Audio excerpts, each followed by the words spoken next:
ओम शांति। 13/7/2020 के बाबा के महावाक्य हैं। आज बाबा हम बच्चों को समझा रहे हैं कि विश्व में शांति कैसे स्थापन हुई थी। इस टॉपिक पर सबको समझाओ। तो बाबा कहते हैं कि ऐसे समझाओ कि विश्व में शांति कोई परम धाम में या परलोक में तो कहेंगे नहीं, विश्व में शांति इसी दुनिया में है। तो वो कैसे हुई, किसके राज्य में हुई, 5000 वर्ष पहले ही स्थापन हुई थी, किस प्रकार से कौन आकर के विश्व में शांति करते हैं। बाबा कह रहे इन बातों को सबको समझाओ और तुम लिख के भी बता सकते हो कि विश्व में शांति कौन स्थापन करते हैं, आकर के समझो। लेकिन बाबा ने कहा जिनमें हिम्मत होगी वही बच्चे ये सब लिख सकते हैं। फिर आगे बाबा कह रहे हैं कि बच्चे जो विश्व में शांति स्थापन करने वाले बच्चे हैं उनमें क्या क्या धारणाएं होनी चाहिए। उन्हें बहुत आहिस्ते आहिस्ते बात करनी है, शांत चित रहना है, बहुत रॉयल, बहुत ही मीठा स्वभाव होना चाहिए। तभी हम दूसरे को विश्व में शांति के बारे में समझा सकते हैं। फिर बाबा ने बताया कि शांति होती है सतो प्रधान दुनिया में, और अशांति का मुख्य कारण बाबा ने बताया तमो प्रधानता। आत्मा में तमो प्रधानता आई तो आत्मा अशांत हो गई। और बाबा कह रहे कि अशांत आत्मा को शांत करने के लिए सतो प्रधान बनने की जरूरत है, और सतो प्रधानता आएगी याद से। तो बाबा कहते बच्चों से याद की मेहनत पहुंचती नहीं है तो सतो प्रधान बन नहीं पाते, तो फिर खाली दिल हो जाते हैं, फिर सोचते हैं जो मिलेगा सो अच्छा। तो बाबा ने उदाहरण दिया कि बच्चे सजा खा करके अगर कोई आपको बहुत ऊंचा पद दे दे तो क्या फायदा उसका। अगर कोई थप्पड़ मार के भोजन दे दे, बहुत अच्छा भोजन दे दे भले, लेकिन पहले थप्पड़ मार दे तो क्या वो भोजन अच्छा लगेगा। तो बाप कहते भले तुम्हें ऊंचा पद भी मिल गया या अच्छी प्राप्ति भी होगी, लेकिन पहले सजाएं मिलेंगी तो फायदा क्या है। इसलिए ये नहीं सोचो जो मिलेगा सो अच्छा, बल्कि मेहनत करनी है। बाबा ने कहा बच्चे सुबह उठते नहीं हैं, और उठते हैं तो फिर नींद आती है, अलबेले होकर बैठते हैं, तो याद की मेहनत बच्चों से पहुंच नहीं पाती है, इसलिए फिर श्रेष्ठ भी बन नहीं पाते। फिर आगे बाबा कह रहे हैं कि बच्चे अगर अपनी उन्नति करना चाहते हो तो चार्ट पर बहुत ध्यान रखो। पिछले दिन हमने क्या किया और आगे क्या करना है, ये पूरा चार्ट लिखेंगे तो अपनी उन्नति का सबसे अच्छा साधन बाबा ने बताया चार्ट लिखना, पोता में लिखना। आगे बाबा कह रहे हैं कि भारत में कन्याओं का बहुत मान है। तो क्यों ये मान हुआ, क्यों कन्या को पूछते हैं, इसका कारण बाबा ने बताया कि इस समय जब भगवान विश्व में शांति स्थापन करते हैं तो तुम कन्याएं माताएं ही ज्यादा निमित्त बनती हो भगवान के मददगार बनने में। तो इसी का यादगार फिर कन्याओं की पूजा होती है। तो बाबा ने कहा कोई साधारण कन्याएं नहीं है, बल्कि अपना जीवन यज्ञ में, जीवन संस्था में अपने जीवन को परमात्मा के प्रति समर्पित करने वाली वे कन्याएं जिन्होंने श्रेष्ठ कार्य में, महान कार्य में भगवान को मदद की, फिर उनके यादगार में उन साधारण कन्याओं की भी पूजा होती है। अब सुनते हैं बाबा के महावाक्य। मीठे बच्चे सभी को खुशखबरी सुनाओ कि अब फिर से विश्व में शांति स्थापन हो रही है। बाप आए हैं एक आदि सनातन देवी देवता धर्म की स्थापना करने। प्रश्न है तुम बच्चों को बार बार याद में रहने का इशारा क्यों दिया जाता है। उत्तर है क्योंकि एवर हेल्दी और सदा पावन बनने के लिए है ही याद। इसलिए जब भी टाइम मिले तो याद में रहो। सवेरे सवेरे स्नान आदि कर फिर एकांत में चक्र लगाओ और बैठ जाओ। यहाँ तो कमाई ही कमाई है, याद से ही विश्व का मालिक बन जाएंगे। ओम शांति। मीठे बच्चे जानते हैं हम इस समय सभी विश्व में शांति चाहते। यह आवाज सुनते रहते कि विश्व में शांति कैसे हो, परंतु विश्व में शांति कब थी जो फिर अब चाहते हैं, यह कोई नहीं जानते। तुम बच्चे ही जानते हो कि विश्व में शांति जब थी जब इन लक्ष्मी नारायण का राज्य था। अभी तक भी लक्ष्मी नारायण के मंदिर बनाते रहते हैं। यह मनुष्य नहीं जानते। तुम बच्चों को समझाया है, तुम किसको भी समझा सकते हो, तुम लिख सकते हो, परंतु अभी तक कोई को हिम्मत नहीं है जो लिखे। अखबार में आवाज सुनते तो हैं, सब कहते हैं विश्व में शांति हो, लड़ाई आदि होगी तो मनुष्य विश्व में शांति के लिए यज्ञ रचेंगे। कौन सा यज्ञ? रुद्र यज्ञ रचेंगे। अभी बच्चे जानते हैं इस समय बाप, जिसको रुद्र शिव भी कहा जाता है, उसने ज्ञान यज्ञ रचा है। विश्व में शांति अब स्थापन हो रही है। सतयुग नई दुनिया में जहां शांति थी, जरूर राज्य करने वाले भी होंगे ना। निराकारी दुनिया के लिए तो नहीं कहेंगे कि विश्व में शांति हो, वहां तो है ही शांति, विश्व मनुष्यों की होती है। निराकारी दुनिया को विश्व नहीं कहेंगे, वह है शांति धाम। बाबा बार बार समझाते रहते कि कोई भी भूल जाते हैं, कोई कोई की बुद्धि में है, वह समझा सकते हैं। अब कैसे शांति स्थापन हो रही है, यह किसको समझाना बहुत सहज है। भारत में जब आदि सनातन देवता धर्म था तो एक ही धर्म था, तो विश्व में शांति थी। बड़े बड़े मंदिर बनाने वालों को भी तुम लिख सकते हो कि विश्व में शांति आज से 5000 वर्ष पहले थी, जब इनका राज्य था, जिनके ही तुम मंदिर बनाते हो। भारत में ही इन्हों का राज्य था और कोई धर्म नहीं था। यह तो सहज है और सयानप की बात है। ड्रामा अनुसार आगे चलकर तुम समझ जाएंगे। तुम यह खुशखबरी सबको सुना भी सकते हो, छपा भी सकते हो। ब्यूटीफुल कार्ड पर विश्व में शांति आज से 5000 वर्ष पहले थी, जब नई दुनिया, नया भारत था, लक्ष्मी नारायण का राज्य था। अब फिर से विश्व में शांति स्थापन हो रही है। यह बातें सिमरन करने से भी तुम बच्चों को बड़ी खुशी होनी चाहिए। तुम जानते हो बाप को याद करने से ही हम विश्व के मालिक बनने वाले हैं। सारा मदार तुम बच्चों के पुरुषार्थ पर है। बाबा ने समझाया, जो भी टाइम मिले बाबा की याद में रहो। सवेरे में स्नान कर फिर एकांत में चक्र लगाओ और बैठ जाओ। यहाँ तो कमाई ही कमाई करनी है। एवर हेल्दी और सदा पावन बनने के लिए है याद। यहाँ बल सन्यासी पवित्र हैं तो भी बीमार तो जरूर होते हैं ना। यह है ही रोगी दुनिया, वह है निरोगी दुनिया। यह भी तुम जानते हो। दुनिया में किसको क्या पता कि स्वर्ग में सब निरोगी होते हैं। स्वर्ग किसको कहा जाता, कोई को पता नहीं है। तुम अभी जानते हो। बाबा कहते कोई भी मिले तो तुम समझा सकते हो।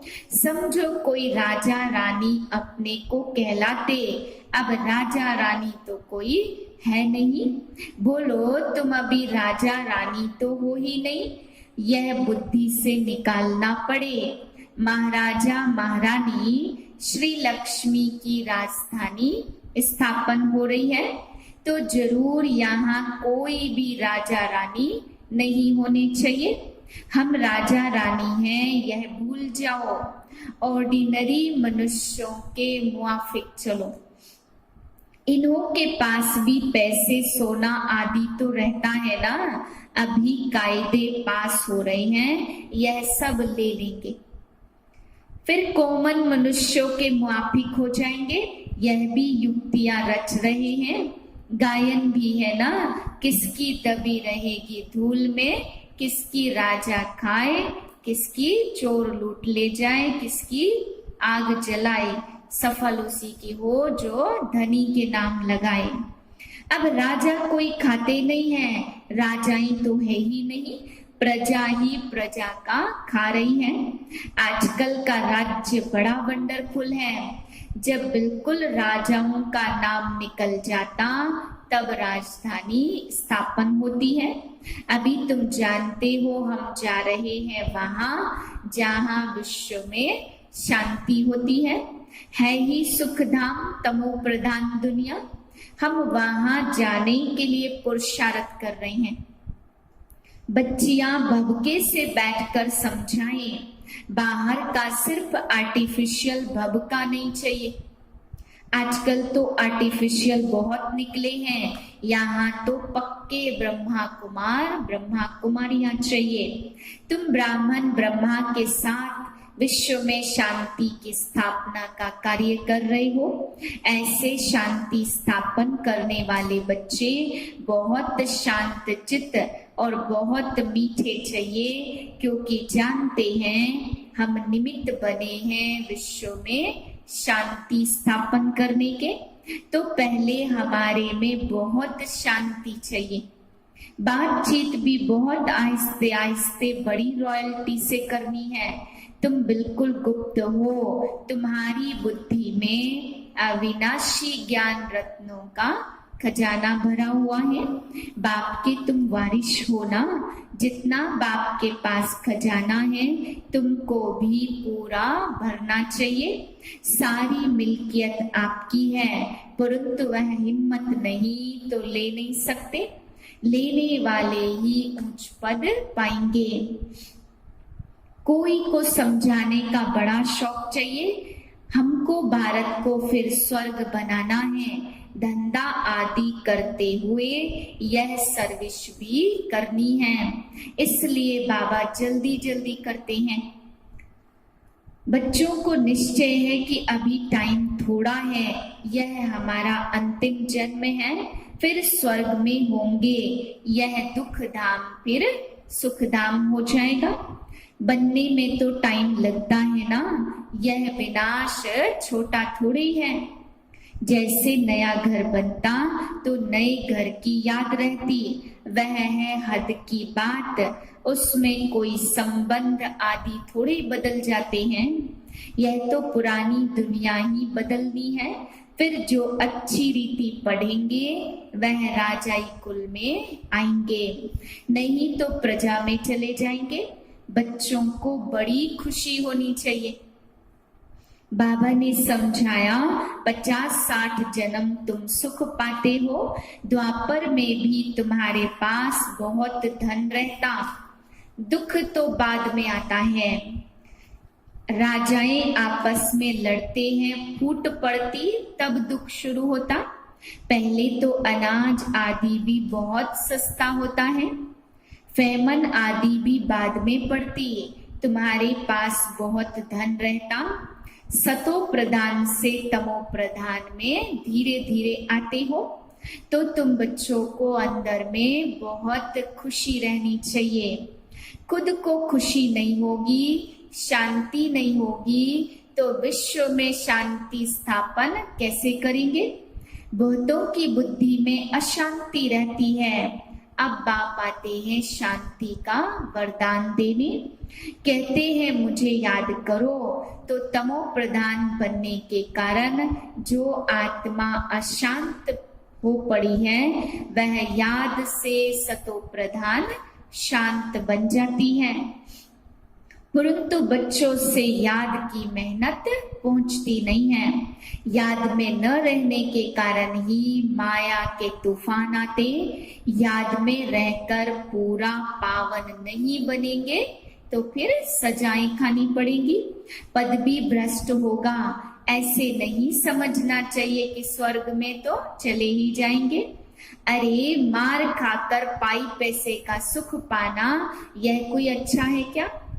मनुष्य उच्च पद पाने के लिए बहुत पुरुषार्थ करते हैं। पैसे के तो सभी भूखे होते, पैसे से हर बात का सुख होता है। पैसे कमाने का पुरुषार्थ कौन नहीं करेगा? भीख मांगने वाले फकीर लोग भी अपने पास पैसे इकट्ठे करते हैं। कहते भी हैं धन है तो अमेरिका आदि का चक्र लगाओ। तुम जितना बाप को याद करेंगे और सर्विस करेंगे तो उतना सुख पाएंगे। हर एक बात में बाप पुरुषार्थ कराते, ऊंच बनाते। समझते हैं बच्चे नाम बाला करेंगे हमारे कुल का। तुम बच्चों को ईश्वरी कुल का बाप का नाम बाला करना है। यह सत बाप, सत टीचर और सत गुरु ठहराना। ऊंचते ऊंच बाप, ऊंचते ऊंच सच्चा सतगुरु ठहरा। यह भी समझाया कि गुरु एक होता है, दूसरा न कोई। सर्व का सदगति दाता एक। अभी तुम पारस बुद्धि बन रहे हो। हेवन में लक्ष्मी नारायण रहते थे, वहां थी शांति, और हेल में है अशांति। कृष्ण को भगवान भी कहते हैं। अब लॉर्ड तो बहुत हैं, जिनके पास लैंड जमीन जास्ती होती उनको भी कहते हैं लैंड लॉर्ड। कृष्ण तो विश्व का प्रिंस था, जिस विश्व में शांति थी। यह भी किसको पता नहीं कि राधे कृष्ण ही लक्ष्मी नारायण बनते हैं। तुम्हारे लिए लोग कितनी बातें बनाते रहते, हंगामा मचाते, कहते हैं यह तो भाई बहन बनाते हैं। समझाया जाता प्रजापिता ब्रह्मा के मुख वंशावली ब्राह्मण, जिनके लिए ही गाया जाता ब्राह्मण देवी देवताए नमः। ब्राह्मण भी उन्हों को नमस्ते करते हैं, क्योंकि वह सच्चे पवित्र आत्माएं हैं। तो पवित्र की इज्जत क्यों नहीं करेंगे? कन्या पवित्र है तो उनको भी पांव पड़ते हैं। इस समय कन्या का इतना मान क्यों हुआ? क्योंकि तुम ब्रह्मा कुमार कुमारियां बनते हो। मेजोरिटी तुम कन्याओं की है। शिव शक्ति पांडव सेना गाई हुई है ना। चक्र पर समझाना भी बहुत सहज है। भारत पारसपुरी था, अभी है पत्थरपुरी। तो सभी पत्थर नाथ ठहरे ना। तुम जान गए हो, 84 के चक्र को जानते हो। अभी जाना है घर तो बाप को याद करना है, जिससे पाप कटते हैं। परंतु बच्चों से याद की मेहनत पहुंचती नहीं है। होपलेस हो जाते हैं, सुबह उठते नहीं, और उठते भी हैं तो अलबेलापन नींद आती है। फिर होपलेस होते। बाबा कहते बच्चे यह युद्ध का मैदान है, इसमें होपलेस नहीं होना चाहिए। याद के बल से ही माया पर जीत पानी है। कहते हैं चार्ट ने मेरी अवस्था कमाल की कर दी। ऐसे बिरला कोई चार्ट लिखता है। बाप कहते बाप की डायरेक्शन अमल में न लाने में बहुत नुकसान कर देते हैं। आजकल सगाई होती तो कितने चित्र आदि डालते हैं। तुम बच्चे जानते हो यहाँ है अनेक प्रकार की मत, और तुम ब्राह्मणों की है एक मत। विश्व में शांति की मत है। चार्ट देखो, हमने किसको दुख तो नहीं दिया। बाप समझाते, नोट करेंगे तो तुम्हें बहुत फायदा होगा। ट्रेन में भी समझाकर तुम लिटरेचर दो। बाप आए हैं, तुम बाप को याद करो तो विकर्म भी विनाश हो और विश्व में भी शांति हो। अच्छा, मीठे मीठे सिखिलधे बच्चों प्रति माता पिता बाप दादा का याद प्यार गुड मॉर्निंग। हम रूहानी बाप की रूहानी बच्चों को नमस्ते, रूहानी बच्चों की रूहानी बाप को नमस्ते। धारणा के लिए मुख्य सार है। पहली पॉइंट, हम विश्व में शांति स्थापन करने के निमित्त ब्राह्मण हैं। हमें बहुत बहुत शांत चित्त रहना है। बातचीत बहुत आहिस्ते व रॉयल्टी से करनी है। दूसरी पॉइंट है, अलबेलापन छोड़ याद की मेहनत करनी है। कभी भी होपलेस नहीं बनना है। वरदान है, विकारों रूपी सांप को भी सैया बनाने वाले विष्णु के समान सदा विजयी निश्चिंत भाव। जो विष्णु की से सैया दिखाते, यह आप विजयी बच्चों के सहयोगी जीवन का यादगार है। सहज योग द्वारा विकारों रूपी सांप भी अधीन हो जाते हैं। जो बच्चे विकारों रूपी सांपों पर विजय प्राप्त कर उन्हें आराम की सैया बना देते, वह सदा विष्णु के समान हर्षित व निश्चिंत रहते हैं। तो सदा यह चित्र सामने रखो कि विकारों को अधीन किया हुआ अधिकारी हूँ। आत्मा सदा आराम की स्थिति में निश्चिंत है। स्लोगन है, बालक और मालिकपन के बैलेंस से प्लेन को प्रैक्टिकल में लाओ। ओम शांति।